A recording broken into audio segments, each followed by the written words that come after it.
अस्सलाम वालेकुम। आज की वीडियो इंग्लिश एस्से के बारे में है जो सीएसएस या पीएमएस के लिए हम लिखते हैं। 100 मार्क्स का ये पेपर होता है जो कि पास करना इंतहाई ज़रूरी होता है।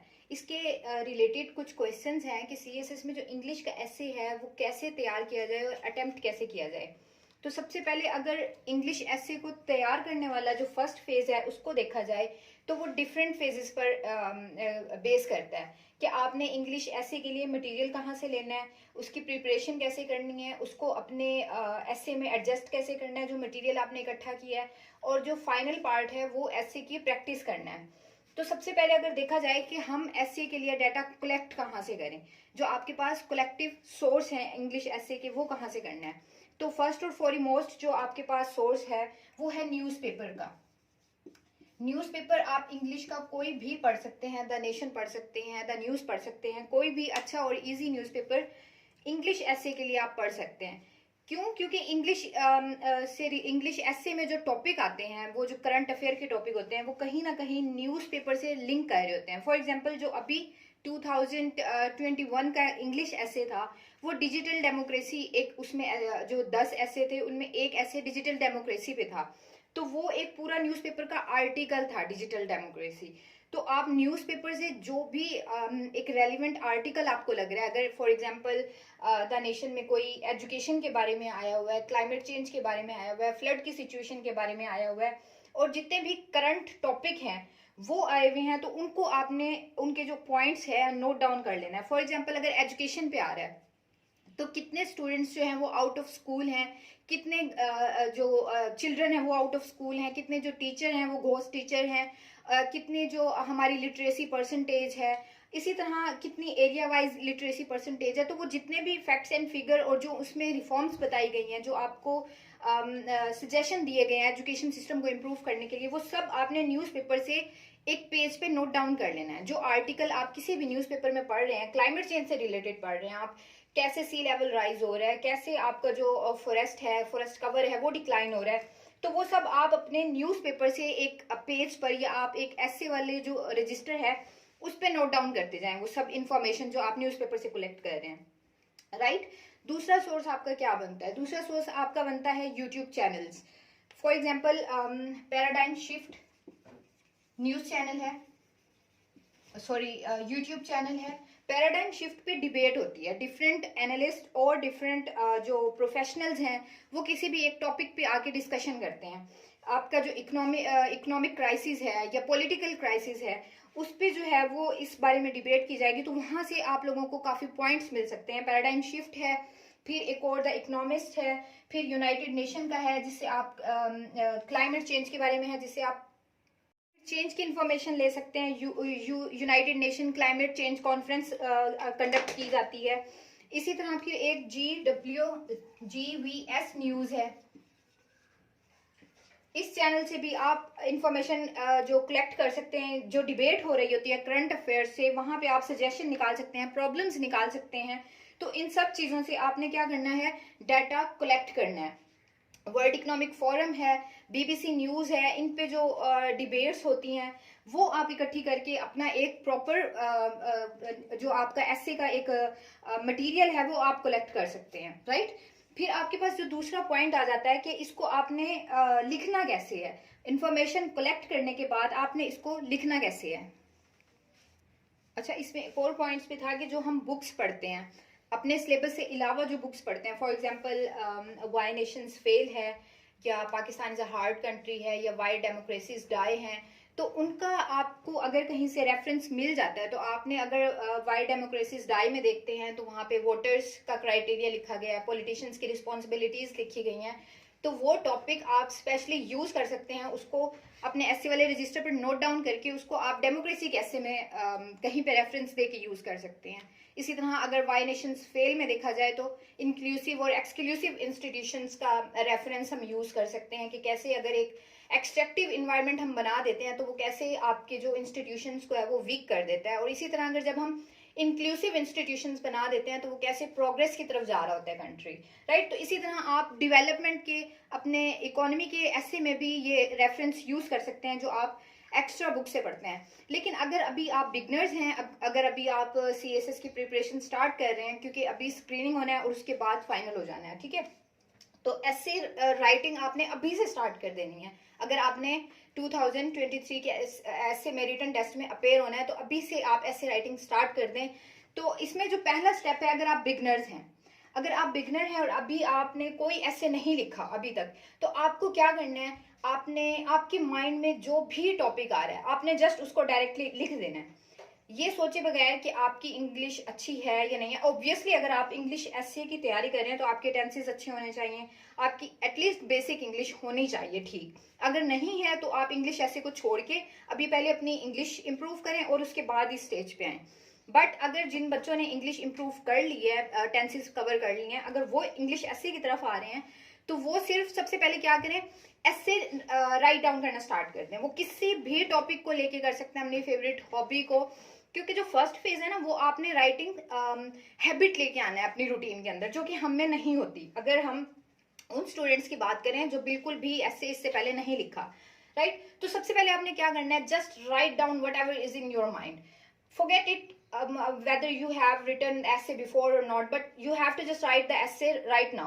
Okay, तो उसके बाद हमने क्या करना है, एसे को लिखने के बाद किसी एक इंग्लिश के अच्छे से टीचर को एवेलुएट करवाना है कि इसमें मेरी मिस्टेक्स कहाँ पे हैं, क्योंकि एवेल्यूशन के बगैर आपको पता ही नहीं चलेगा कि आपने लिखा, आपकी मिस्टेक क्या है। आपने लिख तो लिया है तो कहाँ कहाँ पे आप जो है वो लैग कर रहे हैं अपनी इंग्लिश में।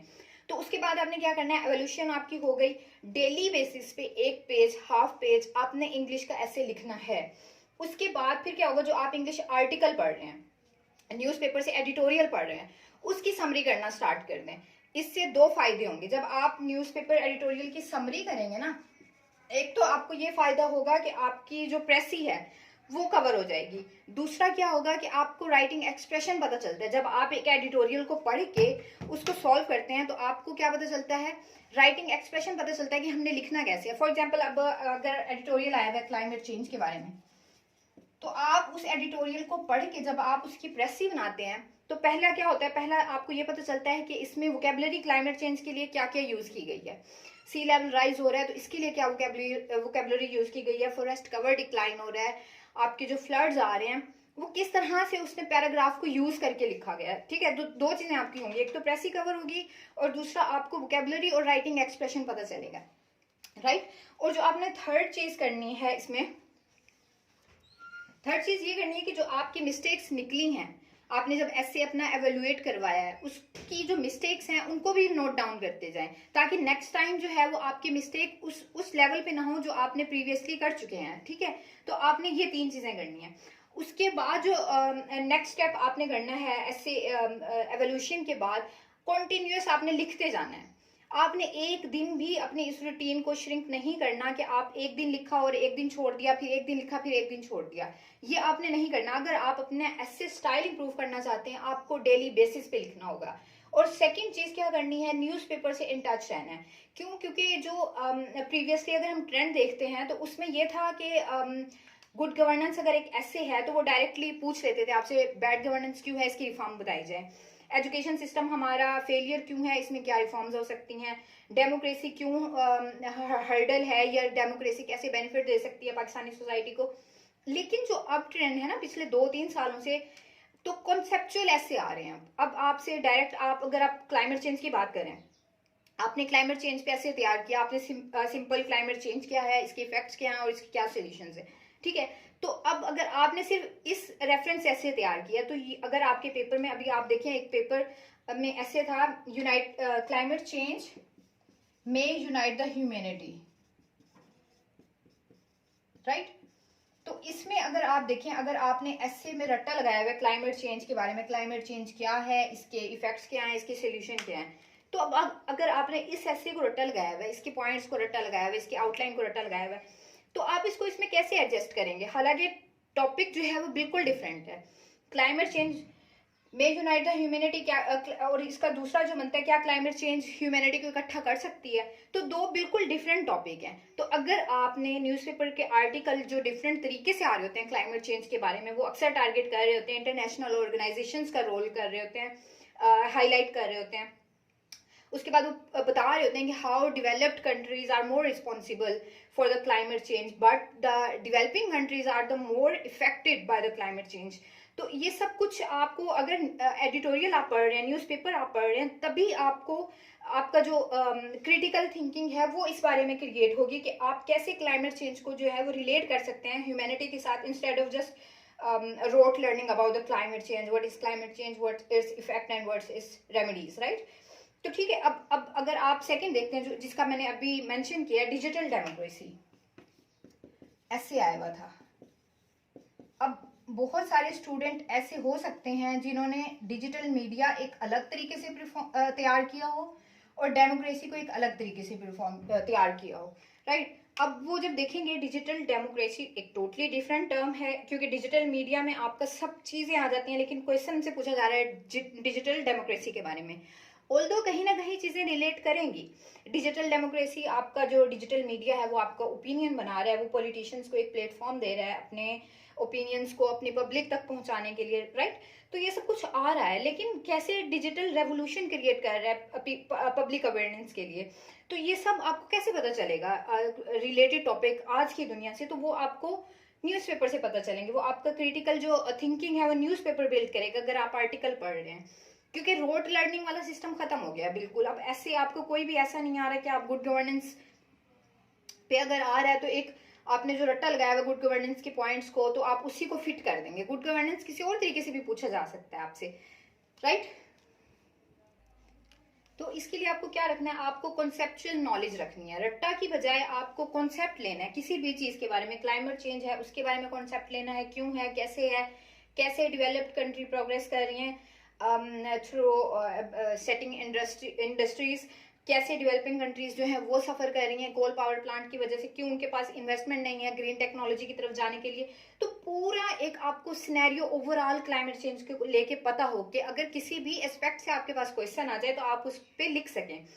इसी तरह डेमोक्रेसी है, इसके बारे में भी आपको अच्छे से नॉलेज हो। तो इसके लिए आपको सिर्फ क्या करना है, अगर आप स्टार्टिंग लेवल पे हैं तो बस आपने लिखना स्टार्ट करना है। किसी भी टॉपिक को लेके आपने बस लिखना है और सेल्फ कॉन्फिडेंस रखना है। अभी अगर आप बिगनर्स हैं और अभी आपको ये सब सुन के लग रहा है कि ये नहीं हो सकता हमसे, ये इतना सब कुछ नहीं पढ़ा जाएगा, तो बिल्कुल हो जाएगा। अगर आप डेली बेसिस पे अगर आपकी रूटीन सेट करना चाह रहे हैं तो डेली बेसिस पे लिखें पढ़ें, लिखें पढ़ें। इस रूटीन को फॉलो करेंगे, डेफिनेटली 1 और 2 मंथ बाद आप चेंजिंग देखेंगे अपने राइटिंग एक्सप्रेशन में। ये फौरन नहीं होगा कि आज अगर आप चाह रहे हैं कि आज ही आप लिखना शुरू करें और कल आपकी राइटिंग एक्सप्रेशन इंप्रूव हो जाए और एकदम आप ऑर्थर बन जाएं, ये ऐसा नहीं होगा। आप स्लोली चेंज होगा। आप डेली बेसिस पे लिखना स्टार्ट करें, 1 मंथ बाद 2 मंथ बाद अगर आप डेली लिख रहे हैं तो आपका राइटिंग एक्सप्रेशन बिल्कुल इंप्रूव हो जाएगा। तो ये था कैसे डाटा कलेक्ट करना है और कैसे इसको तैयार करना है। अभी हम फाइनल ऐसे के लिए भी एक सेकंड पार्ट बनाएंगे कि फाइनल ऐसे में आपने ब्रेनस्टॉर्मिंग कैसे करनी है, आउटलाइन कैसे बनानी है, बॉडी पैराग्राफ, कंक्लूजन, उसको भी हम डिस्कस करेंगे अपने सेकंड पार्ट में। Thank you.